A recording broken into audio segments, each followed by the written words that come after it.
Hello everyone, welcome to physics classes. आज हम लोग जो डिस्कस करने वाले हैं क्लास 12th के लिए बहुत ही इम्पोर्टेंट टॉपिक है और आप ना इस टॉपिक को स्किप नहीं कर सकते। तो बहुत इम्पोर्टेंट है। चलिए हम लोग क्लास को स्टार्ट करते हैं। आज का जो टॉपिक रहने वाला है वो बहुत कंसेप्चुअल के साथ साथ हम लोग डेरिवेटिव भी सॉल्व करेंगे और हम एक एक करके आपको पूरा क्वेश्चन समझाएंगे क्या है आज का टॉपिक। तो जैसे कि आपको दिख रहा होगा स्क्रीन के ऊपर कि आज जो हम लोग टॉपिक डिस्कस करने वाले हैं वो हमारा टॉपिक है जिसका नाम है कूलम लॉ। बहुत इंपॉर्टेंट है ये कूलम्स लॉ क्या है, थोड़ा इसके लिए फैक्ट जान लेते हैं। तो अगर आपको पूछा जाए कि ये कूलम्स लॉ क्या है तो आपको पता होना चाहिए चार्ल्स अगस्टस डी कूलम्स 1784 में इन्होंने बताया कि कोई भी दो पॉइंट चार्जेस हैं उनके बीच में क्या फोर्स रहती है। एक्चुअल में बात यह है कि जैसे हम लोग कहते हैं ना कि हमारे पास ये एक पॉजिटिव चार्ज है और अब हमारे पास ये दो पॉजिटिव चार्ज हैं यानी कि लाइक चार्ज है, सिमिलर चार्ज हैं। तो हम कहते हैं कि इनके बीच में कौन सी फोर्स देखने को मिलेगी, फोर्स ऑफ रिपल्शंस देखने को मिलेगी। या हम कहते हैं कि one is positive and other is negative. तो ये पॉजिटिव है ये नेगेटिव है तो इनके बीच में कौन सी फोर्स देखने को मिलेगी, फोर्स ऑफ रिपल्शंस। अब कितनी फोर्स देखने को मिलेगी, तो वो सबसे पहले किसने इस फोर्स को मेजर किया, चार्ल्स अगस्टस डी कॉलम्स ने। तो अब आपको कॉलम्स लॉ के बारे में तो पता चल गया है कि कॉलम्स लॉ किसके ऊपर है। तो अब हम लोग डिस्कस करते हैं एक एक करके कॉलम्स लॉ के बारे में कि कैसे मेजर किया जाएगा force between two point charges के बीच में। तो चलिए देखो, सबसे पहले हम लोग इसकी स्टेटमेंट को देख लेते हैं। स्टेटमेंट क्या कहती है, स्टेटमेंट कहती है कि जो फोर्स है चाहे वो दो चार्ज के बीच में फोर्स ऑफ अट्रैक्शन है या फोर्स ऑफ रिपल्शन है, वो डिपेंड करती है directly proportional to the product of the charges और जो इन्वर्सली प्रोपोर्शनल है to the square of distance between them. अब आपको तो समझ में नहीं आया होगा, तो चलिए हम लोग समझने की कोशिश करते हैं। जैसे मान लो हमारे पास एक चार्ज है, लेट अस सपोज कि ये हमारे पास एक चार्ज है Q1 और ये मेरे पास एक चार्ज है Q2। अब इन चार्ज के बीच में कुछ दूरी है, देखो इसलिए हमने कहा ना कि मान लेते हैं हमारे पास दो चार्जेस हैं, एक Q1 है और एक Q2 है। तो इनके बीच में चार्ज क्या है, इनके बीच में दूरी कितनी है, R दूरी पे है। अब देखो मान लेते हैं कि ये चार्ज कौन से हैं, लाइक चार्जेस हैं। तो अगर लाइक चार्जेस हैं तो इनके बीच में जो फोर्स होगी तो फोर्स कौन सी होगी, फोर्स ऑफ रिपल्शंस होगी। यानी कि ये चार्ज इसके ऊपर फोर्स लगाएगा तो ये इसके ऊपर लगाएगा। तो अब हमें ये तो पता चल गया है कि इनके बीच में कौन सी फोर्स होगी, फोर्स ऑफ रिपल्शन होगी। अब देखो पहली बात क्या कहा कॉलम ने कि ये जो दो चार्ज हैं इनके बीच जो फोर्स होगी वो डायरेक्टली प्रोपोर्शन होगी to the product of your charges. यानी कि जो फोर्स है वो डिपेंड करती है Q1 इंटू Q2 के ऊपर। पहली बात ये कह दी। अब दूसरी बात देखो क्या कहा, दूसरी बात ये कही कि इनके बीच की जो दूरी है ना वो इन्वर्सली प्रोपोर्शनल है। क्या है वो, इन्वर्सली प्रोपोर्शनल है to the square of distance between them. तो इनके बीच में डिस्टेंस क्या है, R, और उस R का स्क्वायर। अब देखो, अब आप पूछोगे सर इनके बीच में इन्वर्सली प्रोपोर्शनल क्यों है। वो इन्वर्सली प्रोपोर्शनल इसलिए है क्योंकि जितना चार्ज पास होगा, जितने चार्ज के बीच में दूरी कम होगी तो इतने चार्ज के बीच में फोर्स ज़्यादा होगी।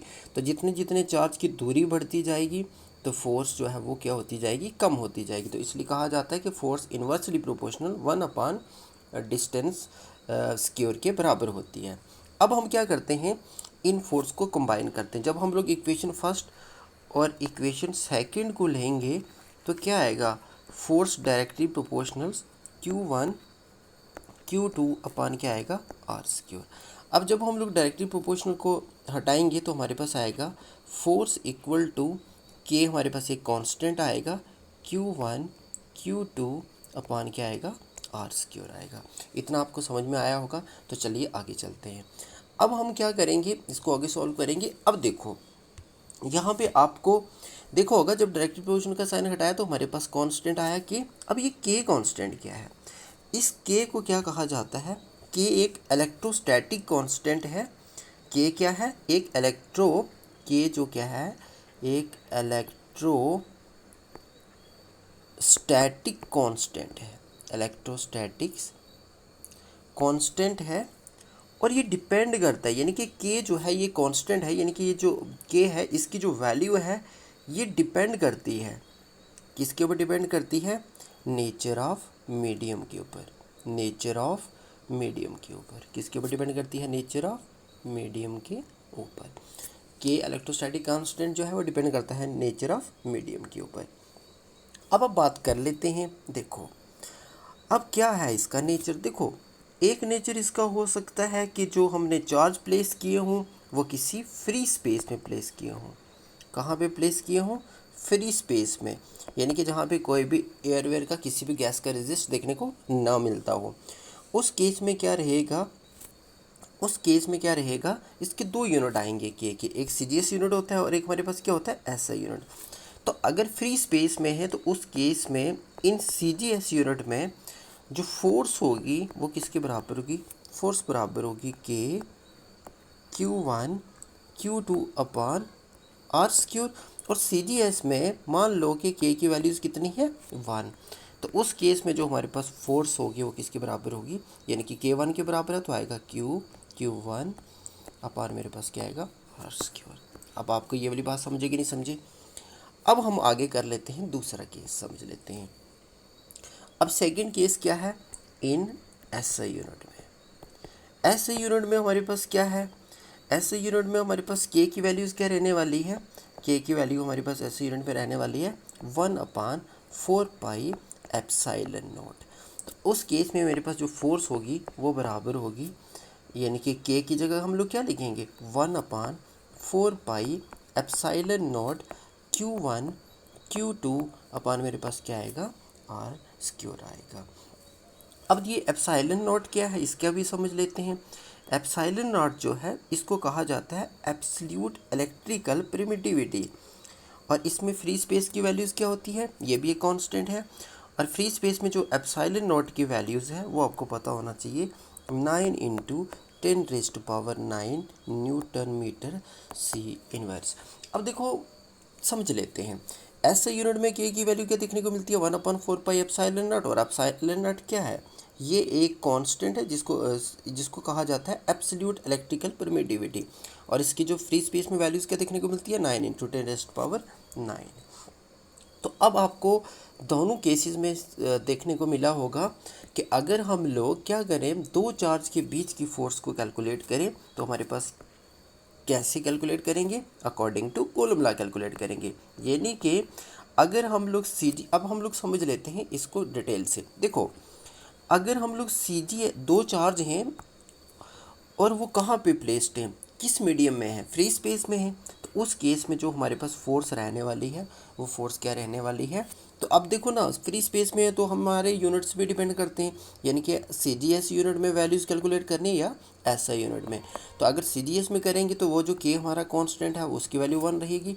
अगर SI यूनिट की बात करें तो उस केस में जो के की वैल्यूज़ रहेगी वो क्या रहेगी, 1/4 पाई एप्सिलॉन नॉट। तो अगर हम लोग दो मीडियम के बीच में हम लोग कैलकुलेट करते हैं फोर्स, तो इनके हमारे पास कॉलम लॉ क्या कहता है कि वो बराबर होगा 1/4 pi epsilon naught Q1 Q2 upon R square. तो अगर ये वाले इस फार्मूले की हेल्प से हम किसी भी दो चार्ज के बीच की फोर्स को कैलकुलेट कर सकते थे।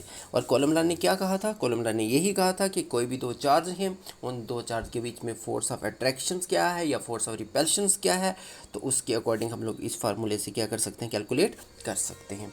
तो चलिए आगे हम लोग कुछ यूनिट का डिस्कशन कर लेते हैं कि इनका ऐसा यूनिट क्या रहने वाला है। देखिए अब देखो हम लोग ना आगे देख लेते हैं, एक हम लोग स्लाइड ऐड कर लेते हैं।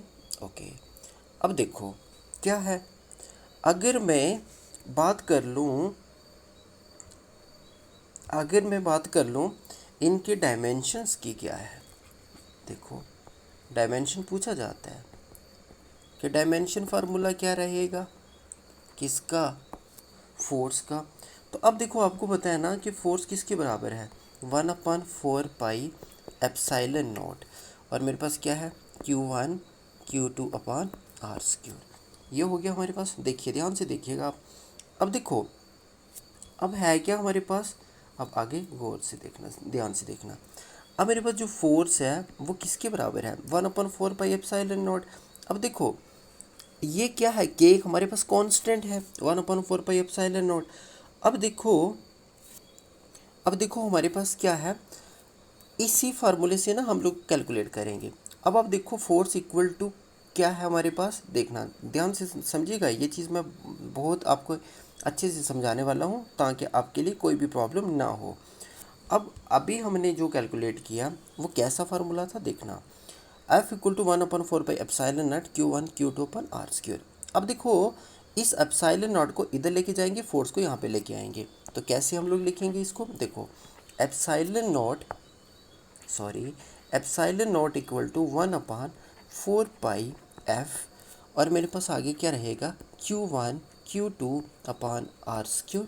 अब देखो एप्सिलॉन नॉट इक्वल टू, इन कैसे यूनिट की बात कर रहे हैं हम लोग, एप्सिलॉन नॉट इक्वल टू देखो 1/4 पाई तो कांस्टेंट है, फोर्स का तो ऐसा यूनिट न्यूटन रहता है।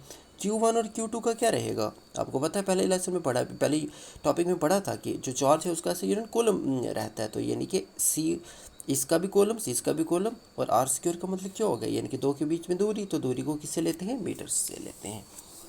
अब देखो एप्सिलॉन नॉट इक्वल टू, अब क्या करेंगे हम लोग, इस लिखेंगे 1/n, और ये सी का क्या हो जाएगा, मल्टीप्लाई करेंगे तो सी की पावर 2 हो जाएगी, और मेरे पास क्या है कि m की पावर 2।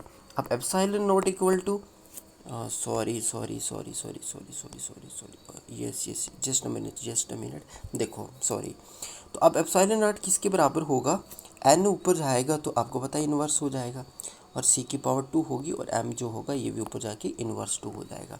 यानी कि ये हमारे पास क्या रहने वाले हैं, इनके ऐसा यूनिट रहने वाले हैं। अब हम लोग डायमेंशन की भी बात कर लेते हैं, और फिर उसके बाद हम लोग क्लास को समाप्त करेंगे। अब देखो डायमेंशन क्या रहने वाला है, बहुत बहुत इंपॉर्टेंट है भाई, मैं सारे कंसेप्ट करवा रहा हूँ आपको। अगर मैं डायमेंशन की बात कर लूँ तो डायमेंशन कैसे कैलकुलेट करते हैं, 11th क्लास में भी ये मैंने समझाया था। देखो अब देखो हम लोग डायमेंशन की अगर बात कर ले तो डायमेंशन क्या रहेगा, तो अब आपको पता है डायमेंशन क्या है। देखो